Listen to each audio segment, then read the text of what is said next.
courage, commitment, desire. This is the Blitz, baby! I'm Travis Downey, and this is Will Parchman, and this is the Northwest Florida Daily News' Prep Football Blitz, where each week we get you guys set up for the Friday night that's coming up. And before we get to this week's slate of games, taking a look back at Week 7, Will, what kind of stood out to you looking back? Well, Navarre emerging from the field of the winless, getting that first win. It's always the hardest, right, as they say. Top and Walton there, a very impressive second half. Coming back after giving up a 21-point lead. So it doesn't get any easier, but right, nice not to be winless. Yeah, and I think from my perspective, looking back, Freeport, South Walton, they followed up that rivalry game, a big rivalry game. Freeport won the game they should win. South Walton rebounded from a really heartbreaking loss. They got another win themselves. Really impressed with Crestview. Crestview goes on the road, beats Milton at their place. 30 seconds left, game winner.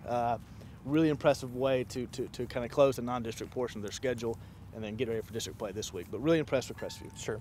And we'll segue that into our slate this week, beginning with the team. We're talking about Navarre getting their first win. Rocky Bayou playing Cottondale, hosting Cottondale this week. Both teams combined 0-12 on the year. Something's got to give. Something.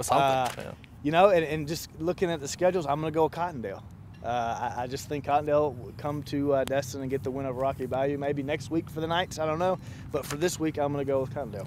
Yeah, I will do the same. Cottondale not having a great season, but neither is Rocky. It should be interesting, though. Should be interesting. Then we got Baker at Holmes County. A couple of teams also not having great seasons. Yeah, but both are really struggling. Baker is still looking for their first win as well. Holmes County, they picked up their first win a couple of weeks ago. With Baker, there's some flu symptoms going through that locker room from what I've heard. I'm going to go with Holmes County. I think Baker just had a tough go of it.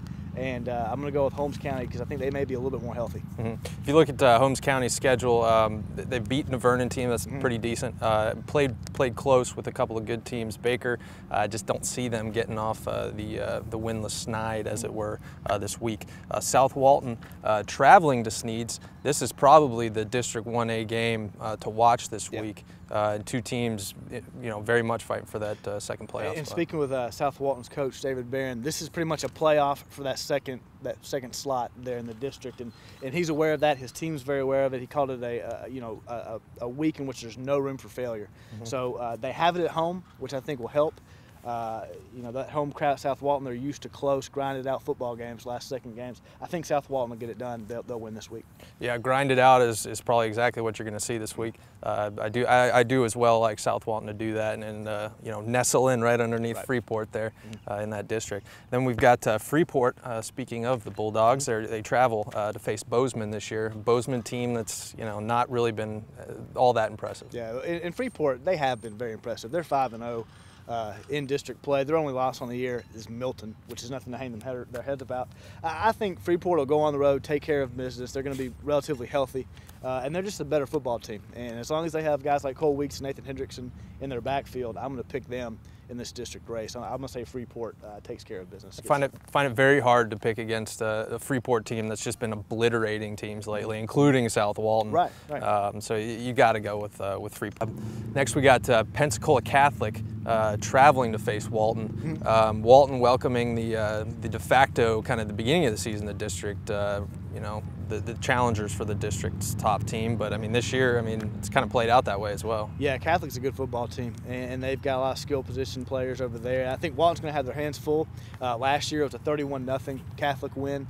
And that was when Walton really had one of their better teams as of late. I think Liam Miller's doing really good things for them at quarterback, but I'm going to go with Catholic.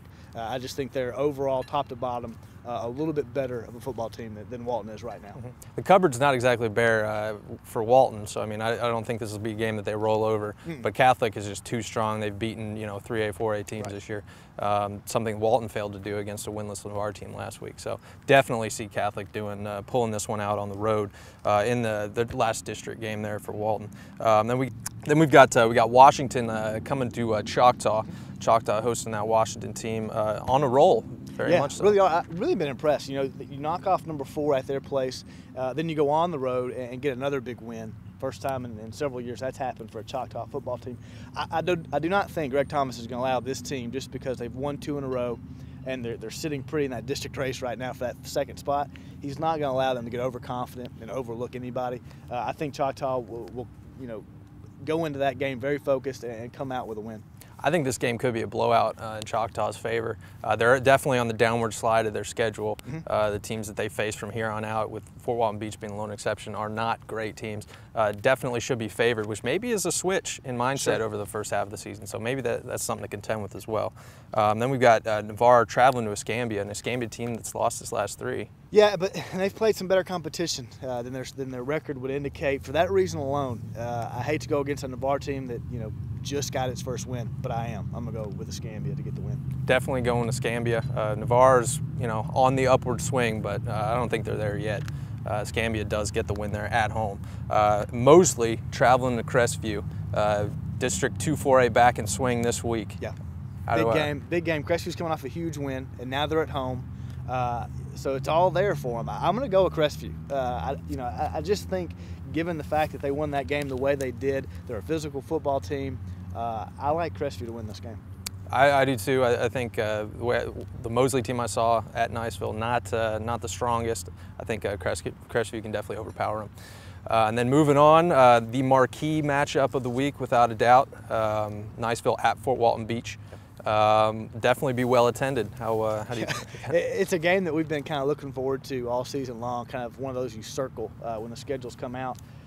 It's two teams in different directions right now, it would appear. Niceville's #1 in the state.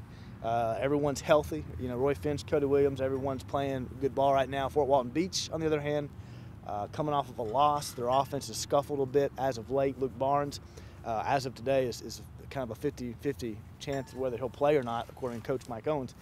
I like Niceville. I liked Niceville before all this was going on with the Fort Walton Beach offense. I just think they're a deeper team right now, and it's going to be a good game, but I think Niceville wins. I definitely think Niceville wins. I mean, if you would have said 3 or 4 weeks ago that Niceville has a chance for a blowout, I don't think anybody would have believed you. I still don't think that necessarily is going to happen, but I do think Niceville is pretty far on the favored end, or has to be anyway, just with the way that they've been playing the last few weeks. And they've already gone on the road and won. They went to Pine Forest, to Lincoln, which we were both there, to Pace. So they've been here, done that before. I think it's going to be an interesting game, but I think Niceville has what it takes to get a win. Sure. Thank you for joining us. That'll wrap it up for the Blitz this week. For Travis Downey, I'm Will Parchman, and we will see you again next week.